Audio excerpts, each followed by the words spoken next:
আসসালামু আলাইকুম প্রিয় শিক্ষার্থী ভাই বোনেরা, আশা করি আপনারা সবাই ভালো আছেন। আমি ইয়াহিয়া মাহমুদ, আমাদের ইউটিউব চ্যানেল ফেইথফুল ইংলিশে আপনাদের সবাইকে স্বাগতম।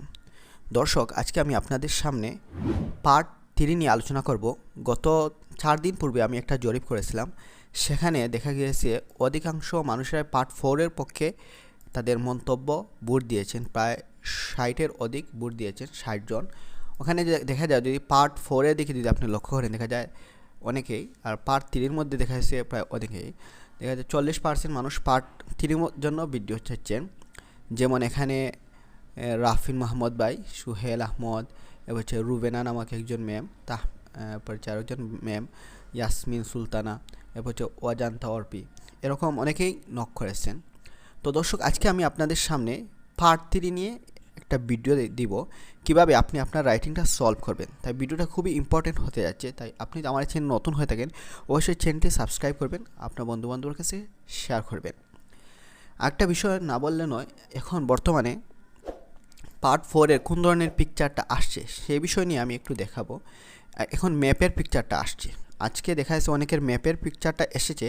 তাই ভিডিওটা খুবই, ম্যাপের পিকচারটা যদি আপনারা না দেখে থাকেন তাহলে অবশ্যই দেখে নেবেন। আমার ইউটিউব চ্যানেলে গেলে, এখানে গেলে যদি যান, তাহলে আপনি ম্যাপের পিকচারটা অতি সহজে পেয়ে যাবেন। ওখানে কিন্তু ম্যাপের এই পিকচারটা কিন্তু আজকে যে কোন পিকচারটা এসেছে সেটা হচ্ছে, আমরা যে 3 দিন আগে দিয়েছিলাম সকালে একজনের এই পিকচারটা এসেছে, লাঞ্চ উইথ ফ্যামিলি, এবং ওই যে চিলড্রেন লার্ন কাটিং ভেজিটেবল, এই পিকচারটাও আসছে। আজকে এই পিকচারটা আসছে, এবং এই পিকচারটাও আসছে ওই যে হচ্ছে 12 দিন আগে দিয়েছিলাম, সেটা হচ্ছে ওই পার্কের মধ্যে হাঁটা চলার যে পিকচারটা, ওটাও আসছে। আমি এখন যদি ম্যাপের পিকচারটা যদি না পান, তাহলে ওদিকে একটু নিচের দিকে যাবেন, দেখুন আমি ম্যাপ সংক্রান্ত অনেক ভিডিও দিয়েছি। তো মোটামুটি প্রায় 3টা ম্যাপ সংক্রান্ত দিয়েছি, কীভাবে প্রশ্ন উত্তর করতে হয়, প্রশ্ন সহ আমি দিয়েছিলাম। তাই আপনাদের যদি এই ম্যাপ সংক্রান্ত ভিডিওটা না দেখে থাকেন, ওখানে দেখে নেবেন। প্রিয় শিক্ষার্থী ভাই বোনেরা, এবার আমরা রাইটিংয়ে চলে আসি। আপনি যখন আপনার রাইটিংটা সলভ করবেন, প্রথমত আপনার যে কাজটা হচ্ছে রাইটিংয়ের প্রশ্ন উত্তরটা ভালো করে পড়বেন। এখানে ইনস্ট্রাকশন হচ্ছে, read the prompt below and respond accordingly. China has passed an education law aimed at reducing the pressure of excessive homework and intensive after school tutoring. তাহলে ওখানে দেখা যাচ্ছে আমার যে বিষয়টা, এখানে অনেক শব্দ আমি পারি না। চায়না একটা শব্দ জানি, হ্যাঁ। এডুকেশন ল এন্ড রিডিউসিং মানে হ্রাস করা, প্রেশার অফ এক্সেসিভ মানে কি, এক্সেসিভ হতে পারে, আচ্ছা এক্সেসিভ আমরা অর্থ জানি না। হোমওয়ার্ক তো মনে হচ্ছে ইন্টেন্সিভ আফটার স্কুল ট্রেনিং, যা থেকে এখানে বোঝা হলো হোমওয়ার্ক নিয়ে আলোচনা করা হচ্ছে। এই বিষয়টা আপনারা ভালো করে, এখন এক্সেসিভ এক্সেসিভ হচ্ছে অত্যাধিক মানে অতিরিক্ত, প্রয়োজনের চেয়ে বেশি। এটা আপনারা যেটা শব্দ জানেন সেটা আপনারা এই অর্থটা আপনারা ডিকশনারি থেকে খুঁজে নেবেন। ইন্টেন্সিভ মানে কি, প্রচণ্ড, তীব্র, হ্যাঁ, বেশি, অতিরিক্ত এবং বেশি হোমওয়ার্ক না দেওয়া। এখানে ফলো আপ কোয়েশ্চন আছে, আমি একটু মার্ক করে দিয়েছি। ফলো আপ কোয়েশ্চন হচ্ছে, আপনারা যদি এখানে খেয়াল করেন, দেখেন প্রথমটা দেখেন, এখানে লেখা আছে what are the advantages and disadvantages of হোমওয়ার্কের সুবিধা অসুবিধা কী। তাহলে আপনাকে কিন্তু প্রশ্ন করতে পারে, অবশ্যই প্রশ্ন করতে, হোমওয়ার্কের অসুবিধা হলো, tell me the some disadvantages of হোমওয়ার্কের কিছু অসুবিধা বলেন, ড্রব্যাকস বলেন। ডিসঅ্যাডভান্টেজেস সিনোনিম ব্যবহার করতে পারে আপনার প্রশ্নের মধ্যে, ড্রব্যাকস বলতে পারে, বা অ্যাডভান্টেজ সম্পর্কে বলতে পারে, বেনিফিট সম্পর্কেও বলতে পারে, অ্যাডভান্টেজেস সিনোনিমতে মেরিটস হতে পারে। তাহলে আমরা এই যে একটা প্রশ্ন পেলাম, এখানে হোমওয়ার্কের সুবিধা কী। এখন যদি দ্বিতীয় প্রশ্ন দিকে আপনি লক্ষ্য করুন, এখানে লেখা আছে include examples from your own experience, আপনার নিজের অভিজ্ঞতা থেকে, আপনার নিজের এক্সপিরিয়েন্স থেকে কিছু উদাহরণ, এক্সাম্পলস বহুবচন বলছে, তাহলে কিছু উদাহরণ এখানে আপনি যুক্ত করুন। তাহলে আপনাকে রাইটিংয়ের মধ্যে যে এক্সাম্পল থাকে সেটা হতে পারে, অন্যটা হতে পারে। তারপর হচ্ছে এই যে 3টা কোয়েশ্চন সবার মধ্যে থাকে, তারপর ওই যে 2টা কথাটা আমরা বললাম, ওই 2টার সমন্বয়ে একটা কথা বলছে, সেটা হচ্ছে discuss both view points and include example from your own experience. এটা হচ্ছে ওই 3টা মিলে সারাংশ হচ্ছে ওটার মধ্যে ওটা আছে। তাহলে এখন আমরা মেইন পয়েন্টে আসি। এখানে রাইটিংয়ে আপনি যদি যান, তাহলে প্রথম দেখবেন এখানে একটা প্যারা আছে, একটা প্যারা, ওখানে আরেকটা অন দ্য ওয়ান সাইড বলে ওদিকে আরেকটা প্যারা আছে, হ্যাঁ, ওদিকে আরেকটা প্যারা আছে, 2টা প্যারা পেলাম। ওটাকে আমরা আরেকটা কালার দিয়ে মার্ক করি। ওদিকে আরেকটা প্যারা essay on the flip side, এখানে দুইটা আরেকটা প্যারা আছে, ওটাকে আমরা আরেকটা কালার দিয়ে মার্ক করি, মনে করেন ওটা দিয়ে মার্ক করি। তারপর হচ্ছে কনক্লুশন, কনক্লুশন, এটাকে আমরা আরেকটা কালার দিয়ে মার্ক করি। তাহলে আমরা রাইটিংয়ে দেখা যাবো আমরা 4টা প্যারা পাবো, 4টা প্যারাগ্রাফ। এখন যদি আপনাকে বলতে পারে প্রথম প্যারার মধ্যে কী লিখছেন, মনে হচ্ছে ওই যে ইনস্ট্রাকশন, এরকম বলে না সাধারণত। তো এটা হচ্ছে প্রথম প্যারা, এটা হচ্ছে দ্বিতীয় প্যারা, এটা হচ্ছে অন দ্য ফ্লিপ সাইড হচ্ছে, এটা হচ্ছে তৃতীয় প্যারা, তাহলে এটা হচ্ছে চতুর্থ প্যারা। এমনি সবাই হিসেবে বডি 1 যদি বলে তাহলে হচ্ছে অ্যাডভান্টেজ যেটা লিখছেন ওটা হবে অ্যাডভান্টেজের প্রথম প্যারা। আর ডিসঅ্যাডভান্টেজ যদি হয় ওই যে এটা হবে দ্বিতীয় বডি রাইটিংয়ের। আমরা যখন বাংলাতে যখন সূচনা, ভূমি, উপসংহার লিখি, এটা হচ্ছে উপসংহার। ওটা হচ্ছে সূচনা, মানে জার্নালিস্টের মতো কিছু ইন্ট্রোডিউস কিছু, সরি এটা না, এটা হচ্ছে ওই যে এটা সূচনার মতো কিছু কোয়েশ্চন। আমি আপনাদেরকে এক লাইন বাই লাইন দেখাবো। তো আপনি আপনার রাইটিংটা কীভাবে সলভ করবেন, প্রথম হচ্ছে এই যে 3টা কোয়েশ্চন, এগুলো ভালো করে পড়বেন। What are the advantages and disadvantage, আপনার হতে পারে বেনিফিট ও ড্রব্যাকস, হতে পারে মেরিটস ডিমেরিটস, হতে পারে এখানে সিনোনিম ব্যবহার করতে হয়। এই প্রশ্নগুলো আপনার অবশ্যই সবার রাইটিংয়ে থাকবে। তাহলে এই 3টা প্রশ্নের উত্তর আপনারা সবাই এখান থেকে বের করে নেবেন আপনার রাইটিং থেকে। তারপর হচ্ছে আপনার রাইটিংয়ে যত আননোন শব্দ আছে এবং যত কমন শব্দ আছে, আননোন শব্দের ডেফিনিশন শিখবেন, পাশাপাশি এক্সাম্পল শিখবেন। শব্দ থেকে এক্সাম্পল এবং কমন শব্দগুলোর হচ্ছে আপনি সিনোনিম শিখবেন। যেমন স্টুডেন্টসের সিনোনিম কী হতে পারে, স্টুডেন্টসের সিনোনিম কী হতে পারে,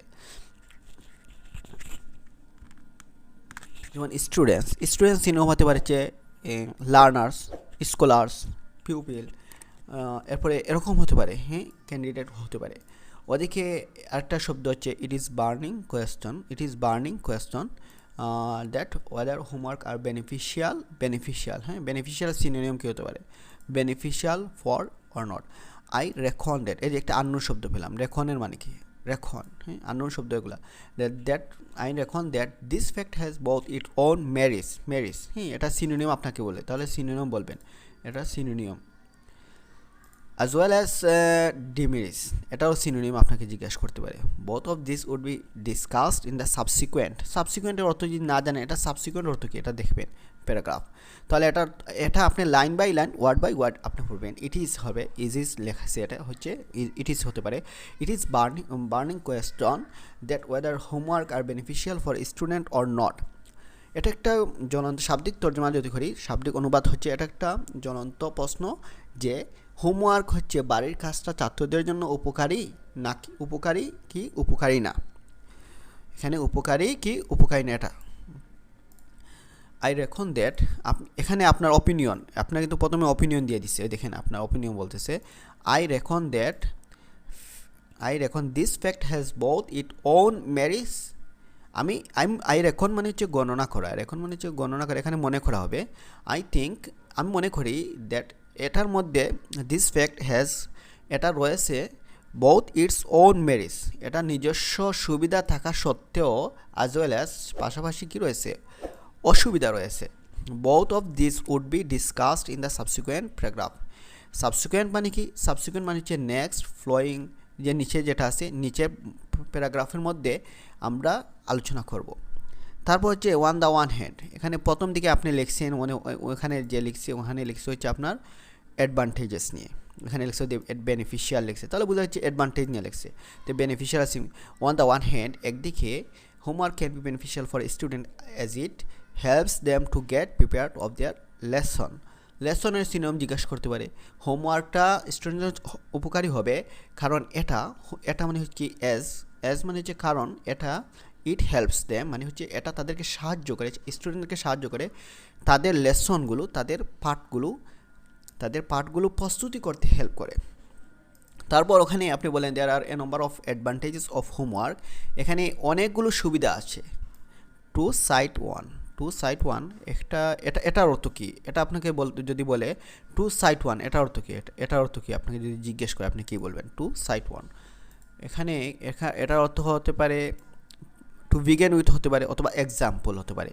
টু সাইট ওয়ান এর দুইটা অর্থ আছে, এখানে হতে পারে এক্সাম্পল হিসাবে। উদাহরণস্বরূপ, homework can help a student to practice his lesson before his class and this will result in more efficiently in studies. তো হোমওয়ার্কের অনেক সুবিধা রয়েছে, অ্যাডভান্টেজেস, যেমন টু সাইড ওয়ান, এটার অর্থ হচ্ছে এখানে উদাহরণস্বরূপ আমরা বলি, উদাহরণস্বরূপ আপনাকে এই শব্দ বলতে পারে two side one homework can help a student explain the following statement বলে এই কথাটা বলতে পারে, বা what do you mean by the following statement by the following sentence এভাবে বলতে পারে।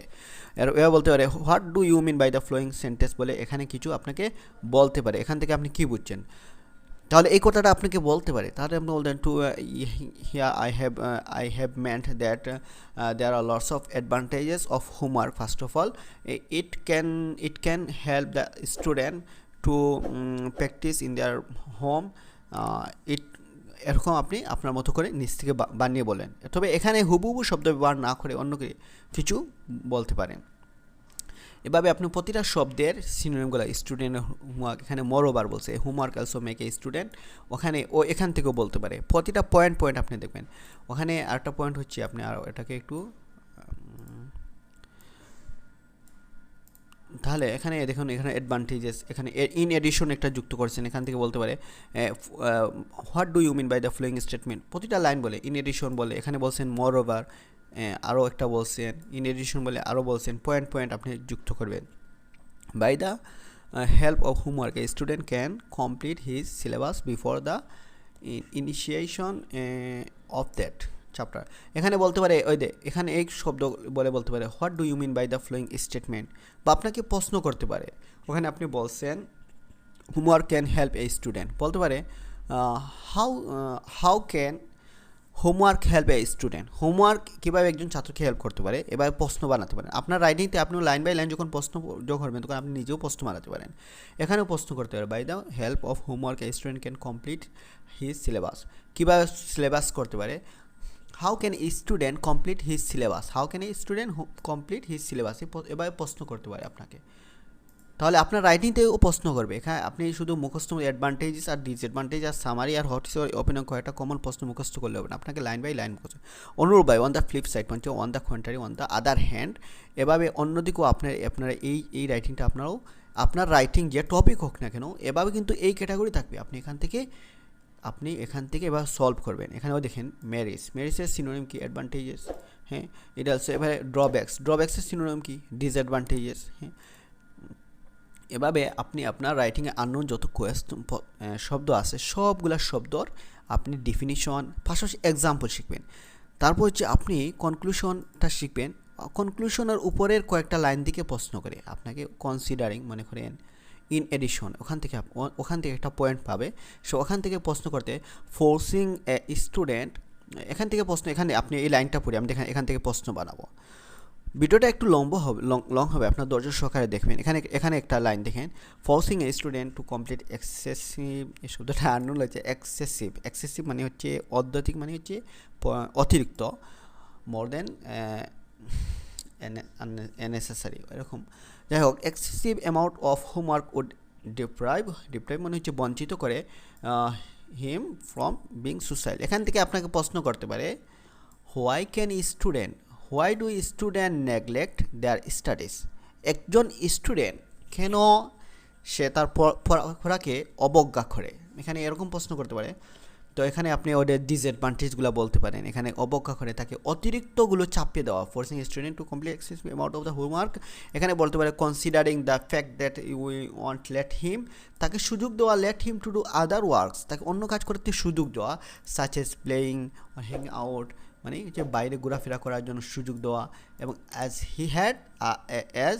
কারণ he has a lot of homework to complete, যাতে এরকম সুযোগ দেওয়া তাকে, let him to other activities, এবার হোমওয়ার্কটা বেশি না দেওয়া। তাহলে আপনি এখান থেকেও ড্রব্যাক্স, পাশাপাশি এখান থেকে প্রশ্ন করলে কিন্তু আপনার উত্তর দিতে পারেন। আপনি আপনার রাইটিং নিজে প্রশ্ন করতে পারেন। ওদিকে আপনি দেখুন টু রিক্যাপিচুলেট একটা শব্দ ইউজ করেছেন। টু রিক্যাপিচুলেট মানে কি, to sum up, to conclusion, to summary, in conclusion, এটা ওয়ার্ড বাই আপনি শিখবেন। To recapitulate, homework can be advantages for all people to some extent. However, the implementation, এই শব্দটা মনে করেন আমি পারতেছি না, আপনিও পারতেছি না, বা আপনি জানেন যে আপনার কাছে যে ওয়ার্ডটা একটু আননোন লাগবে, ইমপ্লিমেন্টেশন মানে কি, মানে উদ্দেশ্য হাসিল করা, সম্পাদন করা, হ্যাঁ। তাহলে implementation of his monitoring according to তারপর হচ্ছে আপনি এখানে হচ্ছে উভয় সার্ট নিয়ে এখানে আপনি একটা ফিনিশিং দিয়েছেন। যাই হোক, এখানে টাস্ক অ্যাচিভমেন্ট আমার কাছে খুব সুন্দর মনে হয়েছে, সবগুলো ঠিক আছে। অনেকে দেখা যায় আপনার ওই এই যে ফ্লপ কোয়েশ্চনগুলো ফর এখানে ওই যেখানে 3টা ফ্লপ কোয়েশ্চন এখানে যে আমি লিখছি what are the advantage include example, ওটা যেটাকে আমি ওখানে অতিরিক্ত করে লিখে দিয়েছি, ওগুলো আপনার যে ফ্লপ কোয়েশ্চনগুলো একটু করবেন। তো দর্শক, এই ছিল আজকের ভিডিও। আপনি আপনার রাইটিং কীভাবে সলভ করবেন, আপনি এই ভিডিওটা যদি ভালো করে দেখেন, একবার যদি না দেখেন 2বার দেখেন, ইনশাল্লাহ পারবেন। আই ক্যান চ্যালেঞ্জ, আপনি নিজ থেকে আপনার রাইটিং সলভ করতে পারবেন। আর বারবার পরীক্ষা নিয়ে দিয়ে আপনার কোন জায়গায় দুর্বলতা, কোন জায়গায় কী রয়েছে, আপনার টাস্ক অ্যাচিভমেন্ট আপনার লাইন বাই পড়েন, ইনশাল্লাহ পারবেন। আপনি কেন কয়েকটা মুখস্থর উপর সীমাবদ্ধ থাকবেন, আপনার লাইন বাই লাইন পড়েন, ইনশাল্লাহ পারবেন। তো দর্শক, এই ছিল আজকের ভিডিও। দেখা হচ্ছে পরবর্তী ভিডিওতে। এই পর্যন্ত সবাই ভালো থাকুন, সুস্থ থাকুন। যাওয়ার আগে আর রিভিউ দেয়, এখানে হচ্ছে রাইটিং নিয়ে যে প্রশ্নগুলো আসছে, এই যে এই পিকচারটা আসছে এখন বারবার আসতেছে, ওদিকে আমার ওই পিকচারটাও আসতেছে। এটা আমাদের স্টুডেন্ট যারা মুক টেস্ট দিয়েছিল তা আমাকে স্ক্রিনশট পাঠিয়ে দিয়েছে, স্যার আজকে এই পিকচারটা এসেছে, এরকম এই পিকচারটাও আজকে ম্যাপ আসছে। তাহলে আপনার প্রতিটা পিকচার হচ্ছে ইম্পর্টেন্ট। আপনি আমার যদি ভিডিওগুলো মিস করে থাকেন কোনটা, অবশ্যই দেখে নেবেন। তো দর্শক, এই ছিল আজকে ভিডিও। দেখা হচ্ছে পরবর্তী নিবেদন। সবাই ভালো থাকুন, সুস্থ থাকুন। আল্লাহ হাফিজ।